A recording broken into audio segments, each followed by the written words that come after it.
आज हम सब बहुत भाग्यशाली हैं। आने के पहले ही हमें पता लगा तुम लोगों ने अलार्म बजवा दिया, तो हमको थोड़ा लेट हुए। वैसे भी हम समय के पक्के हैं। भारत के अनुसार तो आपको पता ही होगा।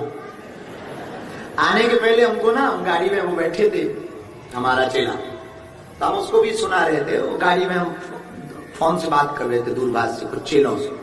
हमको अब बहुत दिन हो गए, ठीक नहीं लग रहा।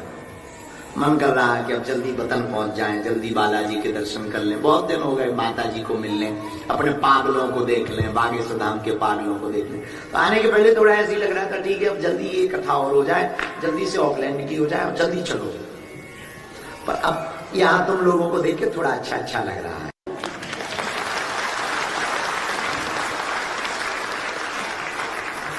एकदम ठंडा है, भयंकर ठंडी है। राम जी बचाएं, जगह खूब है, मकान कम है। बहुत हमारे भारत में पूछो, इतने नजदीक मकान बने कि इस तरफ दादाजी की फोटो टांगने के लिए कील ठोकते हैं, बगल वाले की दादी गिर जाती है।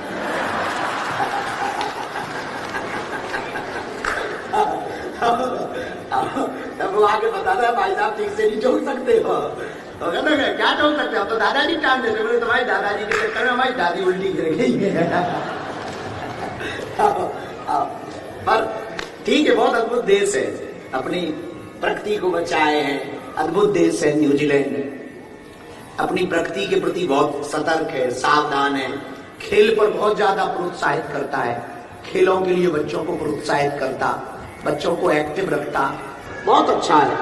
और बहुत सबसे बड़ी बात है कि जब हम ऑकलैंड पहुंचे, इन पागलों ने हाका रखा, हाका।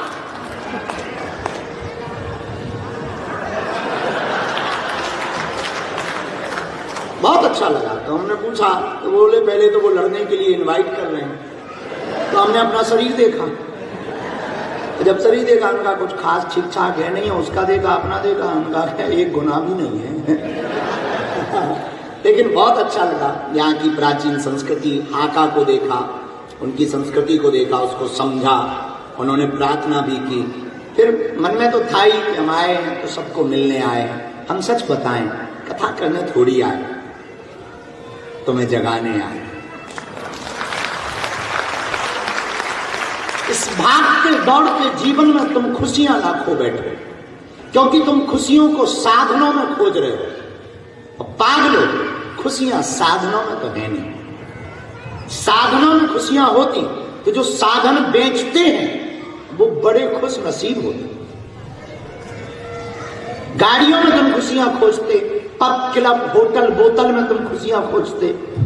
तुम खुशियां खोजते हो बड़े बड़े मकानों में, तुम खुशियां खोजते हो डेवलपमेंट में, तुम खुशियां खोजते हो इंटेलेक्चुअलिटी में, तुम खुशियां खोजते हो बहुत बहुत विशिष्ट जगहों पर, बहुत अमीरी में। यदि अमीरी में खुशियां होती तो बुद्ध महावीर क्या सन्यासी हो पाते? तो हमें लगा, हमारे आने का 2-3 रीजन है। एक पहला कारण तो यही है कि आप साधनों में खुशियों को मत खोजो। खोजना ही है तो साधना में खुशियों को खोजो। साधनों में खुशियां मिलेंगी, ऐसा नहीं है, आपको मिलेगी पर क्षणिक मिलेगी। पर साधना में आपको जो खुशी प्राप्त होगी वो ऐसी प्राप्त होगी कि लौट करके तुम्हारी खुमारी उतरेगी। मीराबाई को एक बार प्राप्त हुआ, तो मीराबाई की उतरी नहीं खुमारी। महलों में पड़ी पली बन के जो चली, मीरा रानी दीवानी होने लगी। बैठी संतों के संग रंगी मोहन के रंग, वो तो प्रेमी प्रीतम को मनाने लगी। ऐसी लागी लगन मीरा हो गई मगन, वो तो चली गई गाने लगे ऐसी लागी लगन, लागी लागी रे लगन, लागी लागी रे। मेरे पागलों, खुशियां अगर साधनों में होती तो मीरा कभी भी अपना राजमहल न छोड़े। मीरा ने राजमहल छोड़ा, मीरा जोगन बनी श्याम। कितने ताने नहीं सहे मीरा, क्या क्या नहीं सहा मीरा।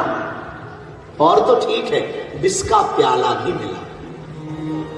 और जब पुरोहित जी विष का प्याला लेके आए, मीरा को देख के बोले कि भगवान श्याम सुंदर का चरणों रखे। मीरा ने स्वीकार कर लिया और मीरा पीने लगी।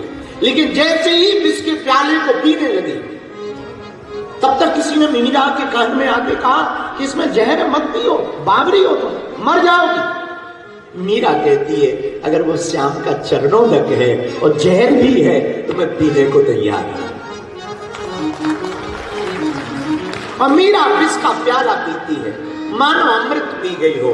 पर मीरा बाई का ये चरित्र हमें सिखाता है कि साधनों में खुशियां नहीं है, खुशियां तो भगवान के चरणों में।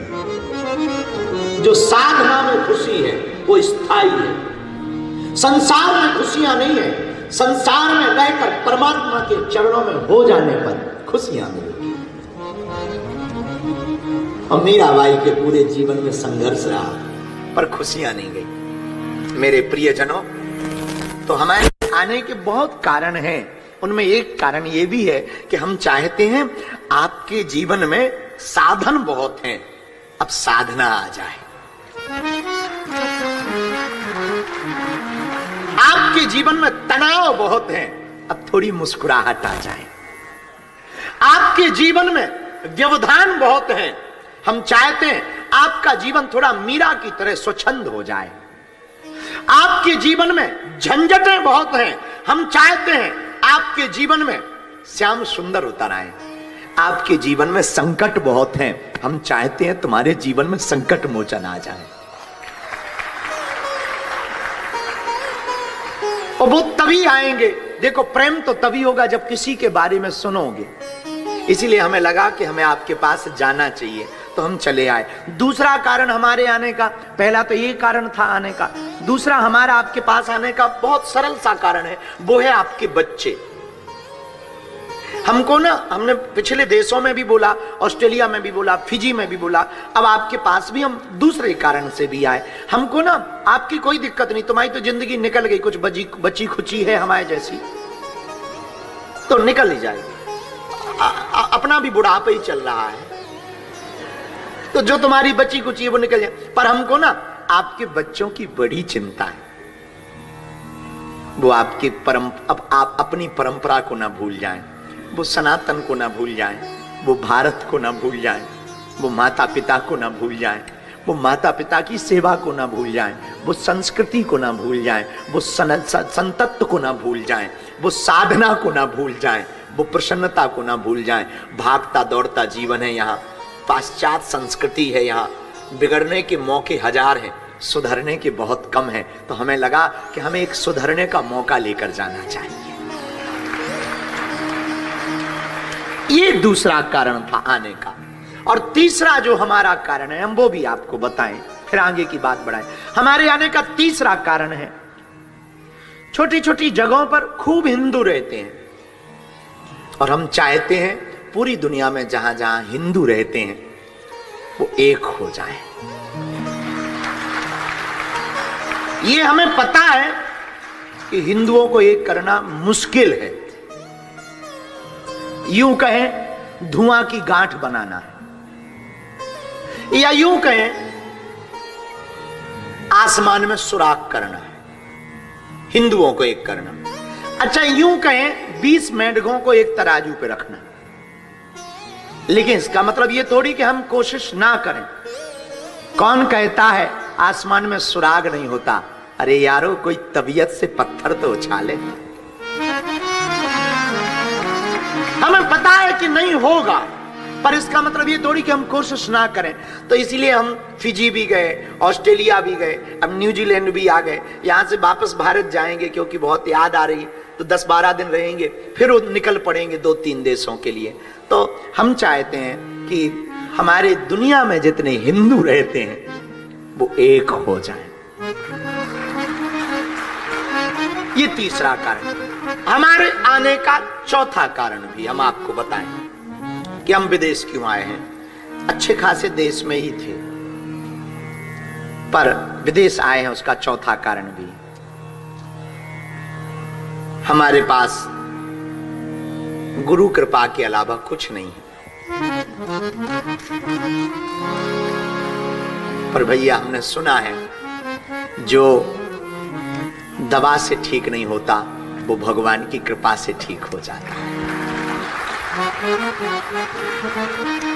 तो हमने सोचा आप लोगों के पास जाकर वो गुरु का प्रसाद जो हमारे पास है, जो हमें हमारे गुरु ने सौंपा हमको, वो हम आपको बांट सकें, वो हम भभूति के माध्यम से दे सकें, वो हम सामूहिक अर्जी के माध्यम से दे सकें, वो हम आपके लिए प्रार्थना के माध्यम से दे सकें, ताकि हमारे जीवन में जो रंगत है वो हमारे गुरु के कारण है। हमने कई बार कहा, मुझे कौन पूछता था, तेरी बंदगी से पहले मैं खुद को ढूंढता था, इस जिंदगी से पहले।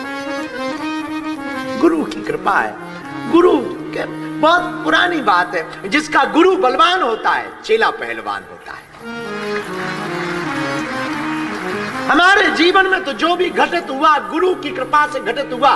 और मेरे पागलों, एक बात याद रखना, तुम अपनी जिंदगी में, बहुत प्यारी बात है, अगर तुम्हें महात्मा मिल जाएगा तो परमात्मा भी प्राप्त हो जाएगा। और हमें जब से हमारा महात्मा, हमें सन्यासी बाबा मिले, जब से हमारे दादा गुरु मिले, तब से जिंदगी थोड़ी ठीक हो गई। थोड़ी ठीक क्या मतलब, ठीक है, बुरी भी नहीं है और भली भी नहीं है। उन्होंने कहा तुम्हें ये करना है, हमने अपना झोला उठाया, करने चल पड़े। बस धक्के भी खा रहे, धोखे भी खा रहे, गाली भी खा रहे, माला भी पा रहे, कुछ लोग दक्षिणा भी चला देते, कोई फूल माला दे देता, कोई कपड़े दे देते। जो भगवान की कृपा, सब मिल रहा है भगवान की कृपा से। गालियां भी थोक में मिल रही हैं, वो भी भगवान की कृपा से। लोगों को गिनती में मिलती हैं, हमें क्विंटलों में मिल रही हैं, हाँ केजी के।